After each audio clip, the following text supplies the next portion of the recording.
네, 일단은 네, 조금 흔들어 주세요. 반갑습니다. 오늘도 성장하는 모임을 하는 동네 언니입니다. 성장 정기 모임에서는 성장이라는 주제로 가볍게 이야기를 나누는 시간을 가지는데요. 소셜링의 이름은 한낮의 성장 한 스푼으로 제가 이 모임을 만든 이유를 먼저 설명을 드리려고 합니다. 성장은 살아가면서 내적으로나 외적으로나 계속 해나가야 되는 부분이라는 생각이 들거든요. 그래서 이 모임을 1년 반 이상 꾸준히 열고 있습니다. 2026년도도 벌써 1분기가 지나가고 2분기가 시작되어 있더라고요. 시간 참 빠르지 않나요?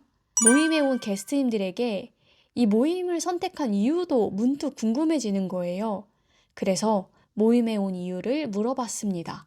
굉장히 다양한 이유가 있더라고요. 제가 이렇게 적어왔는데요. 여러분들에게 읽어드리면 배움을 멈추는 건 태보라고 생각을 한대요. 그래서 배우고 싶다는 마음으로 오신 분들도 있었고요. 작년에는 스스로가 한 게 없다고 생각을 해서 자신에게 동기부여를 주고 싶다는 마음으로 오신 분도 있었다고 합니다. 또한 아무래도 시간이 가면 갈수록 성장에 대해서 이야기할 기회가 없어지는 부분이 많다 보니까 성장에 대해서 이야기하고 싶어서 왔다고 합니다. 진지한 이야기를 나누고 싶기도 했고요. 익숙한 사람들이 아닌 다른 이들과 소통하고 싶어서 오신 분들도 있었습니다. 저희는 총 2부로 나누어서 이야기를 했는데요. 1부 같은 경우는 1분기를 돌아보는 시간을 가졌고요. 2부는 2분기에 대해 이야기를 하는 시간을 가졌습니다. 1부부터 이야기를 하도록 할게요. 1부에는 여러 가지 질문을 뽑고 그에 대한 대화를 나누는 시간을 가졌습니다. 가장 첫 번째로 나왔던 질문은 1분기에 가장 나답다고 느꼈던 순간이었는데요. 제가 먼저 대답을 하자면 작년 말부터 유튜브를 시작했습니다. 저자극 유튜브를 하면서 3달 동안 하다 보니까 100명이 넘은 거예요, 구독자가. 저는 다른 유튜버들처럼 100명을 모으는 법 또는 감사한 사람들에 대해서 얘기를 할 줄 알았는데 시간이 걸음망이라는 이야기를 하는 거예요. 저는 구독자님들을 볼 수 없지만 구독자님들은 저를 오래 보실 수 있으니까 결이 맞으면 우리 같이 오래 보자고 그런 얘기를 하는 모습을 보고 스스로가 느낀 거죠. 나는 확실하게 사람들의 이목을 끄는 사람이라기보다는 은은하게 가랑비에 물 젖듯 오래 유지되는 관계를 추구하는 사람이구나. 이런 부분을 제가 느낀 거예요. 그 모습을 보면서 나는 정말 이 모습이 진짜 동네 언니구나 싶은 거예요. 다른 분들 같은 경우는 일주일에 한 번씩 연극을 보러 오신대요. 서울에 사시는 분도 아니고 1시간 반 이상은 가야 하는 지역에 사시는 분이었어요. 스스로가 주말에 한 번씩 올라와서 연극을 보는 자신을 보면서 아, 나 잘 즐기네 라는 뜻으로 해석을 했다고 합니다. 박람회나 연극, 뮤지컬 등을 감상을 할 때 나답다고 느낀다고 하더라고요. 저도 그 질문에 생각을 해볼 수 있잖아요. 1분기에 대해서 제가 잘 즐겼던 순간은 언제인가 생각을 해보니까 유튜브를 편집할 때 이상하게 머리가 비워지면서 아, 재밌다. 그리고 성장을 하는 기분을 느꼈단 말이에요. 저는 서사를 쌓아나가고 제 세계관을 구축해 나가는 것을 좋아하는 사람인 거예요. 그래서 아, 내가 나답다고 느꼈던 순간 중에 하나가 유튜브를 시작을 하고 나의 이야기를 하는 거구나 라는 부분을 생각했다고 봅니다. 두 번째로 넘어가 볼게요. 두 번째는 1분기 동안 새롭게 알게 된 나의 모습인데요. 새로운 환경뿐만 아니라 나이가 들어가면서 알게 될 수 있는 부분이라고 생각을 해요. 어떤 분은 퇴사를 2번이나 했대요. 이분은 옛날에 빠르게 실패하는 모임에 참여하셨던 분이거든요. 경력이 단절된 사이에 자존감이 엄청 하락되어 있었는데 그 당시에 빠르게 실패하는 모임으로 동네 언니이자 저를 만나게 된 거죠. 그러면서 무너진 루틴을 다시 잡고 원래 다녔던 직종으로 돌아가게 되었다고 합니다.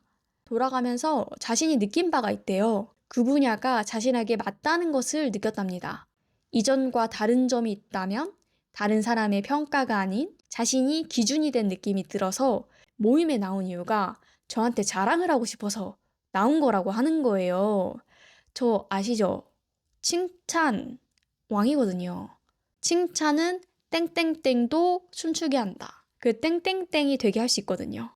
그분이 말씀하시길 원래 자신은 제자리로 돌아왔지만 그래도 칭찬을 받고 싶어서 나왔다고 하는데 저는 그렇게 느껴지지 않는 거죠. 제가 그분한테 말씀을 드리길 게스트님은 다시 원래의 자리로 돌아갔다고 하지만 제 자리는 아니라고 생각한다. 그 이유는 예전에는 방향을 모르고 나왔지만 지금은 그 자리가 나의 자리임을 알고 갔기 때문에 이전과는 마음가짐이 달라서 한층 성장해 있다고 생각한다. 그래서 그 자리는 이전과 같은 자리는 아니다 라고 말씀을 드렸죠. 그 말에 아주 기분이 좋아져서 돌아갔던 기억이 납니다. 한 분기 더 지나고 나서 기분 좋게 있으시다가 안정화가 되시면 빠르게 실패하는 모임에 놀러 오시겠다고 하더라고요. 더 좋은 목표를 가지고 돌아오시길 기다리고 있겠습니다. 다음 질문으로는 1분기를 돌아보고 의미 있었다 하는 것에 대한 질문인데요. 일을 다니면서 자격증을 공부하는 게 너무 힘드셨던 분이 있었습니다. 원하는 분야를 알아가기까지 너무 오래 걸렸는데 자격증을 따고 나니까 자신감이 엄청 생겼다고 하더라고요. 예전에는 스스로가 패배자라고 느껴졌대요. 그런데 지금은 더 나아가고 싶다는 생각이 든다고 하더라고요. 저도 1분기를 돌아보니까 제가 의미 있었다고 느끼는 게 유튜브를 하면서 계속해서 제 영상을 보고 있다. 그리고 그 영상마다 어떤 부분이 좋았는지에 대한 내용들을 보내주시는 분이 생각보다 많이 있어요. 저는 아무도 안 보고 있는 거 아니야? 라고 생각을 하고 있었지만 꽤나 많은 분들이 연락을 주시고 있는 모습을 보면서 이 부분이 나에게는 의미 있는 부분이다. 내가 허투루 시간을 보내고 있는 게 아니구나. 라고 느끼는 부분이라고 생각을 합니다. 다음 질문에서는 저는 정말 가볍게 답한 질문인데요. 요즘 반복하는 루틴이 있다면? 이라는 부분입니다. 사실 저는 유튜브 편집만 반복하고 있습니다. 어떤 분은 스스로가 너무 루틴에만 매여 있는 삶을 살기 때문에 오히려 풀어내는 부분에 집중한다고 하더라고요. 생각해보면 제 입장에서 사는 사람들은 그게 더 편할 때가 있긴 하다고 봐요. 너무 루틴에만 매여 있기 때문인데요. 그분은 여행을 가고 싶을 때는 여행을 갑니다. 쉬고 싶을 때는 쉽니다. 먹고 싶을 때는 이제 먹어요. 집중하고 싶을 때는 집중합니다. 라고 얘기하더라고요. 오히려 그렇게 스스로를 풀어주니까 일의 능률도 더 올라가고 삶을 바라보는 여유도 생긴다고 하더라고요. 생각을 해보니 루틴을 만들어가는 건 중요하다고 봅니다. 이 루틴 중에서 저도 생각을 해보니 오히려 주 몇 회 운동을 가는 게 아니라 내가 가고 싶을 때 계속 운동을 감으로써 체력을 유지하는 것에 집중하는 것 같아요. 예전에도 올렸지만 오히려 횟수를 쟀을 때 운동을 하는데 부담을 느꼈기 때문에 마실 나가듯이 운동을 나가서 그 부담을 줄이고 있습니다. 마지막으로 1분기에 생각보다 잘했다고 느끼는 한 가지였는데요. 어떤 분은 올해 처음으로 책을 읽는 것에 취미를 가지기 시작했다고 해요. 그 말에 다른 분이 올해라는 말을 잠시 잊어버린 거죠. 그래서 책을 추천해달라고 한 거예요. 근데 그 질문에 답한 분은 자신은 딱 5권밖에 읽지 않았다 보니까 엄청 머쓱해 하시는 거예요. 내 인생 겨우 5권밖에 못 읽어서 이 인생 책이 없다. 그러면서 화제를 넘기셨는데 저는 그 얘기 자체가 너무 웃긴 거예요. 이제 책에 습관을 들였고 읽은 책이 5권인데 5권 중에서 이 인생 책을 알려달라고 하니까 되게 머쓱해 하시는 그 자체가 너무 웃기더라고요. 저는 1분기에 생각보다 잘했다고 느끼는 한 가지를 딱 떠올려 보면 그날 느낀 건데요. 오프라인 모임을 생각보다 안 하고 있었는데 저는 온라인 모임도 잘 할 수 있지만 오프라인 모임을 더 잘하긴 합니다. 저는 오프라인 기반으로 모임을 해왔던 사람이기 때문에 말도 오프라인이 더 잘해요. 그 부분은 스스로도 인정하고 있습니다. 그래서 사람들과 소통을 하면서 이야기를 해 나갈 때 참, 나 사람들과 소통하고 이야기하고 서로 깊은 사색을 하며 대화를 하는 부분을 잘했지? 라고 느꼈던 걸 잘했다고 생각을 했습니다. 이번 모임에서 꼭 얻어가야 할 인사이트라고 한다면 가장 기억에 남는 게 내가 즐길 수 있는 일이 무엇인가를 돌아보는 거. 그게 바로 나다운 부분이 아닌가라는 생각이 제게는 인사이트였다고 생각을 합니다. 그리고 바로 2분기로 넘어갔는데요. 3가지 질문으로 나눴습니다. 2026년 2분기, 나의 핵심 키워드와 핵심 키워드를 위해 나는 어떤 태도로 임할 것인지, 그리고 2026년도 6월이 끝났을 때 상상하는 나의 모습은 어떤지에 대한 부분입니다. 저는 100가지의 일을 도전을 한다고 얘기를 드렸었는데요. 제안서를 많이 돌린 것 같아서 제안서를 던지고 그 던졌다는 사실 자체를 잊어버리는 게 저의 키워드였습니다. 6월달이 지나면 아마 실력이 수직 상승되어 있겠죠? 간단하게 이렇게 마무리를 했는데 오히려 사람들의 이야기는 더 하지 않는 게 좋지 않을까? 모두들 2분기에 스스로의 목표를 짜고 이루어온 다음에 3분기에 자랑을 해주실 거라고 생각을 하기 때문에, 왜냐면 그때도 모임을 계속하고 있을 거기 때문에 저는 그때 함께 회고를 하고 싶어서 참도록 하겠습니다. 저희는 이렇게 월마다 성장에 대한 모임을 하고 있습니다. 주기적으로 성장에 대해서 대화 모임을 하려고 하고 있는데요. 외면 모임인 것 같지만 내면과 외면 그 사이에 있는 모임을 하고 있습니다. 꼭 외면만 다루는 게 아니라는 말인데요. 제가 유튜브에서는 항상 이야기를 합니다. 자기 이해를 잘할수록 자기 개발이 더 뾰족하게 나온다는 부분을요. 나 자신을 알아간 후에 외면을 잘 다듬을수록 내 스스로가 더 탄탄하게 뿌리를 내릴 수 있다고 믿기 때문인데요. 그래서 중형 모임이나 대형 모임 모두 내 스스로가 뿌리를 내릴 수 있는 모임들을 많이 기획을 하고 있습니다. 사람들이 내 자신을 회고할 수 있는 시간을 가질수록 돕는다는 말인데요.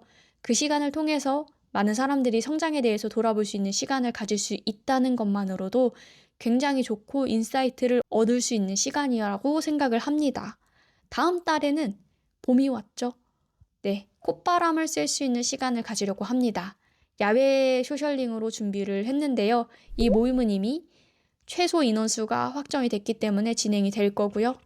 뚝섬으로 갈 겁니다. 말씀드렸다시피 동네 언니의 모임은 오프라인 기반이기 때문에 오프라인으로도 동네 언니를 만날 수 있습니다. 저는 오프라인 기반입니다. 중형 모임에서는 북크닉을 준비했습니다. 여러분들 그런 모임 해보신 적 있나요? 책이 없어도 진행 가능한 독서 모임을 할 겁니다. 책을 가지고 여러 각도의 책을 이야기해보는 시간을 가지려고 합니다. 저는 벌써 설레는데요. 이번에도 16명의 다양한 사람들과 함께 성장하는 시간을 가지도록 할 겁니다. 그때도 좋은 모임을 하고 나서 영상을 찍어 오도록 하겠습니다. 제가 이번 모임을 마무리를 하면서 게스트님들한테 이런 얘기를 했습니다. 모임을 잘 했냐 얘기를 하면서 우리는 모두 때가 있는 것 같다. 성장해야 될 때, 또 멈춰야 할 때, 쉬어야 할 때, 사랑해야 할 때, 우리는 모든 때의 결과로 있어지는 사람들이라고 생각을 하기 때문에 모두들 때에 맞게 움직이면 좋겠다라고 얘기를 했습니다. 저희 구독자님들은 어떤 때를 살고 있는지 궁금합니다. 각자의 때에 맞게 또 각자의 마음에 맞게 잘 다독이며 나아가실 수 있으면 좋을 것 같습니다. 각자의 마음에 맞게 조절해서 나아가면 좋겠습니다. 그리고 이 영상이 힘이 된다면 더할 나위 없이 좋겠죠? 더 좋은 영상으로 찾아뵙도록 하겠습니다. 다음 영상에서 뵐게요. 안녕.